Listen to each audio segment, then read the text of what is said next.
자, 뭐 앞서 리포트도 같이 보셨고요. 말씀드렸지만 이 학령 인구 감소를 단순히 우리가 위기로만 봐야 할 게 아니다. 기회로 네. 좀 여겨야 된다라는 말을 들었는데 어떻게 좀 우리가 봐야 할까요? 예, 그동안 학령인구 감소 때문에 학교 통폐합이라든지 교육재정 축소에 대한 그런 축소지향적 정책이 정부로부터 추진됐던 것이 사실입니다. 예. 근데 문제는 지금 인구 절벽과 관련돼서 생산인구 가능 인구가 감소되는 그것에 의해서 저성장의 늪에 빠질 가능성이 크다라는 그런 지역들이 많이 있습니다. 그렇죠.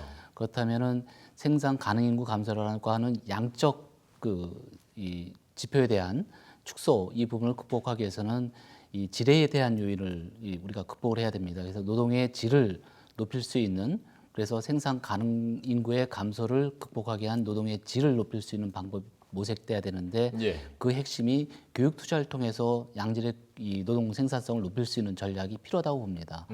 이 부분을 좀 더 인구 지형 변화와 연결시켜서 말씀드리면 네. 현재 대한민국의 인구 절벽과 연결시켰을 때 지역별로 또 연령별로 인구 감소 비율이 극명하게 나타납니다.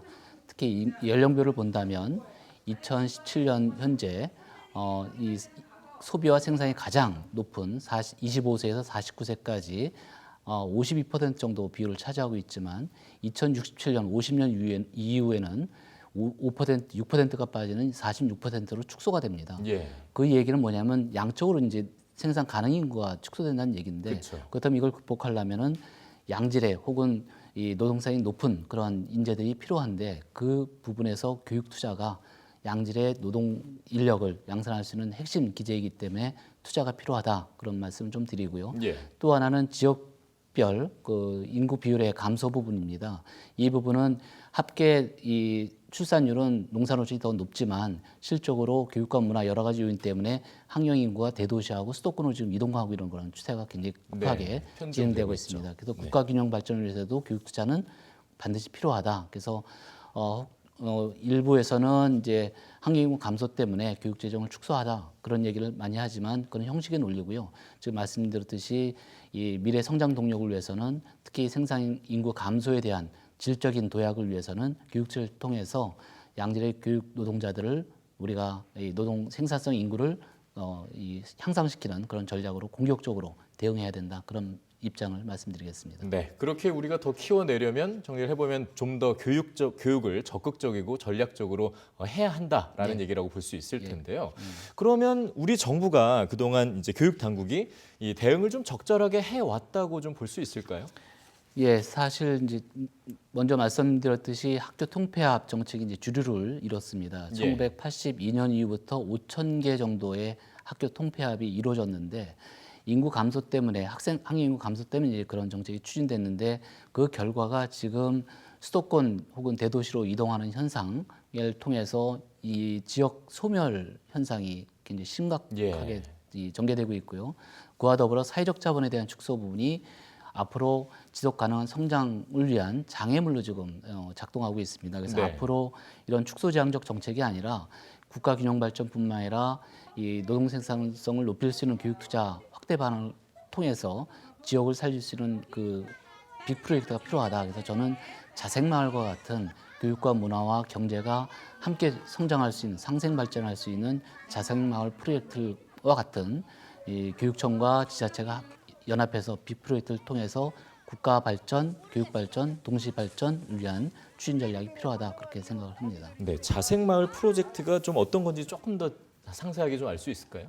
일본 사례에서 우리가 볼 수 있는데요. 네. 일본이 이제 저출산과 관련돼서 우리보다 훨씬 더 대응할 수밖에 없는 그런 구조에서 지금 살고 있는데 일본이 지금 작은 마을을 통해서 거기에 한 마을의 한 건물 내에 학교, 보건소, 보육원, 뭐 이 육아 모든 부분들이 컴플렉스 형태로 복합시설로 지금 운영이 되고 있습니다. 그 마을 자체가 사회적 협동조합을 통해서 스스로 생산하고 스스로 소비하면서 스스로 소득을 얻는 그런 형태로 지금 프로젝트가 진행되고 있는데요. 네. 대한민국도 그런 식으로 자생마을, 다시 말해서 협동조합을 통해서 교육과 문화와 경제 이것을 키워나갈 수 있는 그런 자력 이 경쟁 시스템으로 국가 균형 발전을 위해서 필요한 프로젝트가 아닌가 생각을 합니다. 네, 지금 시대에 가장 필요한 모듈이 아닐까라는 생각이 좀 예, 드는데요. 좀 이 문제도 좀 짚어봐야 될 것 같습니다. 요 앞에 리포트에서도 저희가 짚어봤지만 학생 수가 줄어들면 결국은 교사 수도 그에 맞게끔 줄여야 되는 게 아니냐라는 의견들이 계속 나오고 있거든요. 어떻게 보십니까? 예, 그 학생이 줄면 선생님도 줄어야 된다는 명제에 대해서는 상식적으로 우리가 동의할 수 있는 그런 부분입니다. 근데 예.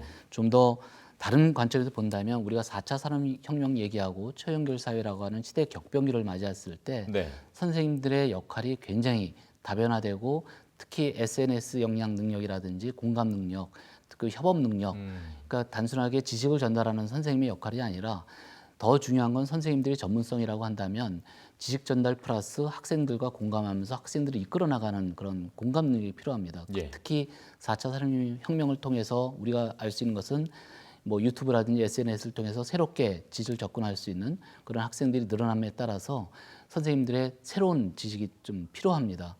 그래서 이 교육 과정의 다양성을 통해서 선생님들이 훨씬 더 지금 수가 줄어들어야 되는 게 늘어나야 된다.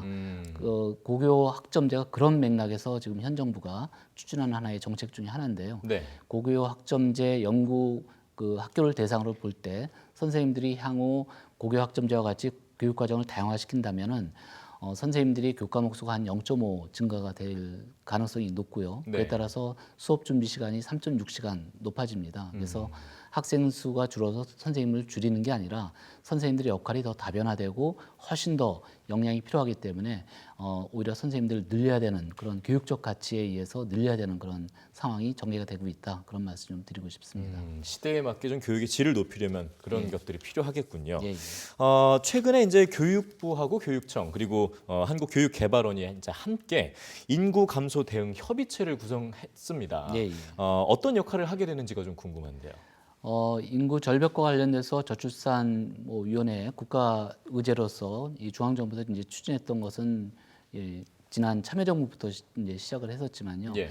교육계에서는 본격적으로 인구 절벽과 관련된 대응 이 전략이 사실 크진 않았습니다. 그래서 이번 이 교육부에서 교육부하고 시도교육청하고 한국교육개발원 등등 유관기관과 이 교육협의체를 구성을 했는데요. 그 구성체에서 아직까지 이제 구체적인 어떤 방안은 이제 어떤 역할을 할지는 좀 더 구체적으로 논의가 돼야 되겠지만 네.